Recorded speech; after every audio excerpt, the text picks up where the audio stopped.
Hey YouTubers, it's Charlie. So they just revealed what the official title is for episode 7, The Force Awakens. So this video is going to be a breakdown of that and what I think it means about the action in the movie, as well as when they're releasing the first trailer.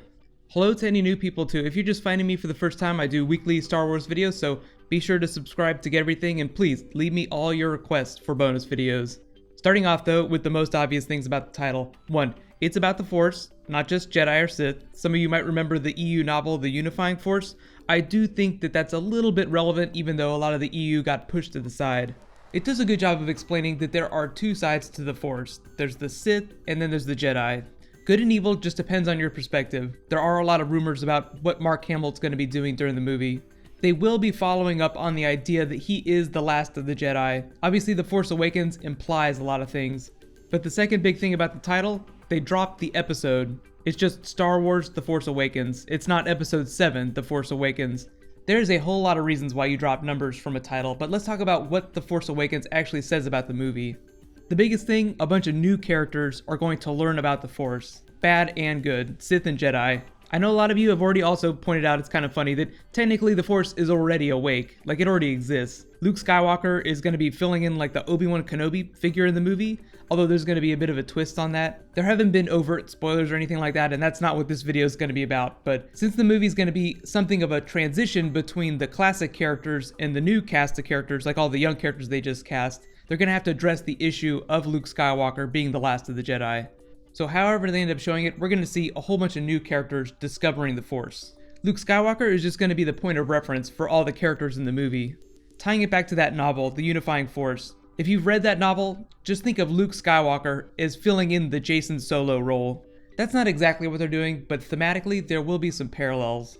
If you haven't read that novel, you should definitely check it out. It's a lot of fun. I won't post spoilers about that in the video. If you have read it, just please use spoiler tags if you're going to talk about it, about what happens to Jason Solo.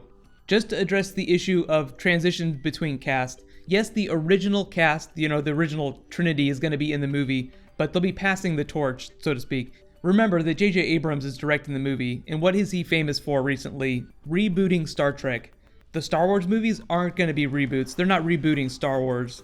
But what Star Trek did is pass the torch from the original cast to the new cast in a really creative way. So they're going to do the same type of thing in episode 7. There have been some liberal spoilers about the actual plot, about how that happens. Please use spoiler tags if you're going to comment on them below.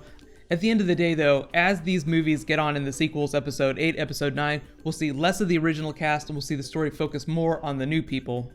The biggest new characters being Daisy Ridley and John Boyega. John Boyega is essentially going to be our point of entry into the film.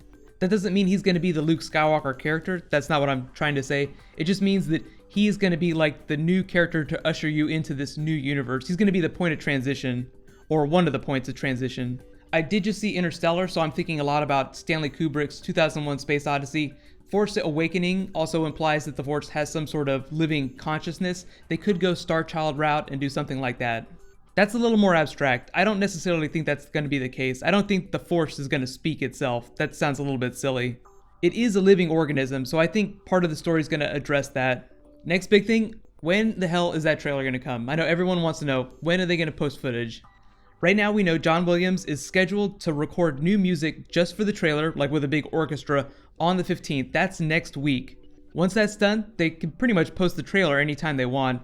They just finished principal photography. What that means is they just finished shooting with the actors. They'll still do pickups later in the year. The movie isn't going to be out for another year, but it's going to take that long to do special effects.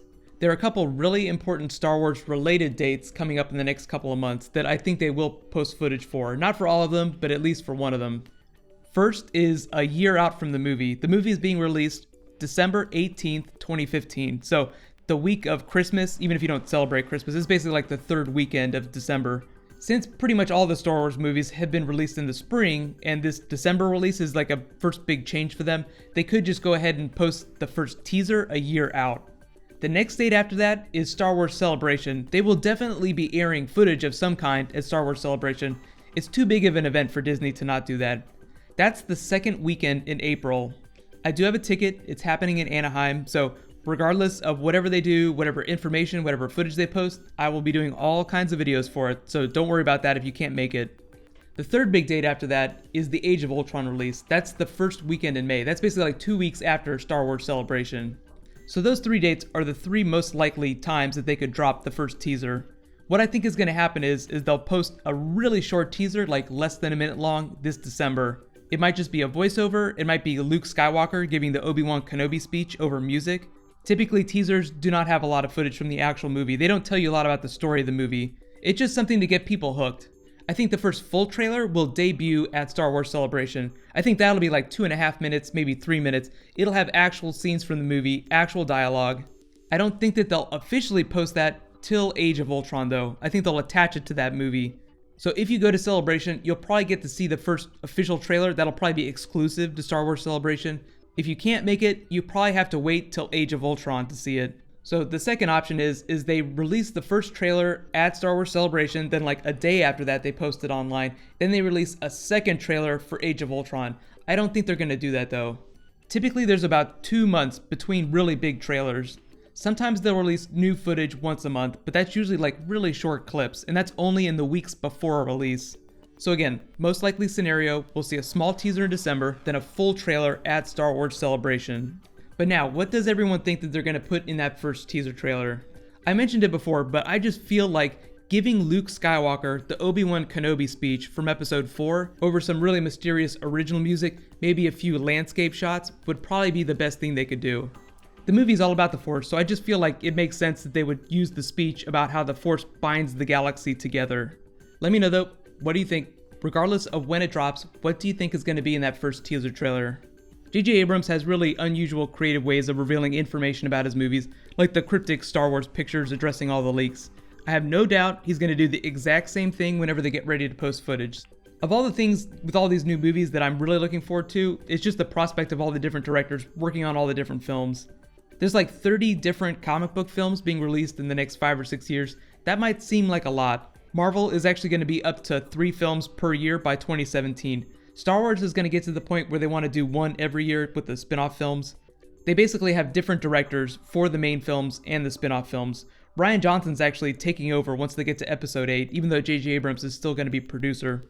All I'll say is Empire Strikes Back, still my favorite Star Wars film, one of the only ones to not be directed by George Lucas.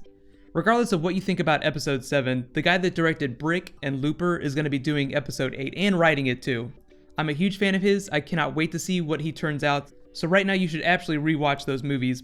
Brick was like the small indie movie that he started with, Looper was just the most recent big one that he did. One of the things that makes me really hopeful about Lucasfilm is that they're picking non-mega directors like Spielberg and J.J. Abrams for all these future films. It's just because the newer people have fresh, interesting ideas about the Star Wars universe, like they have a new take on it without completely throwing away what made you fall in love with the characters. So just get excited for seeing a Star Wars movie that doesn't look like any kind of Star Wars movie you've ever seen before. So I'm already doing weekly Star Wars videos now for Rebels, but if there's anything from the movies or anything specific you guys want to talk about, you want specific bonus videos, be sure to leave me all your requests in the comments and subscribe to get everything. I'm really excited to talk about more Star Wars stuff. I've waited to do a lot of movie videos just because they haven't released a lot of official information about the movie. Once we start getting trailers and actual footage and stuff from the movie, it'll just be a lot easier because we'll actually have something real to talk about. Right now, because I post my Rebels videos on Tuesdays, that's probably just going to continue to be my Star Wars video day. But in case you haven't seen it, you can click here to learn all about the potential villains in episode 7, mild spoiler warning, and you can click here to catch up on Rebels. Thank you so much for watching. So let's all high five, and I'll see you guys tonight.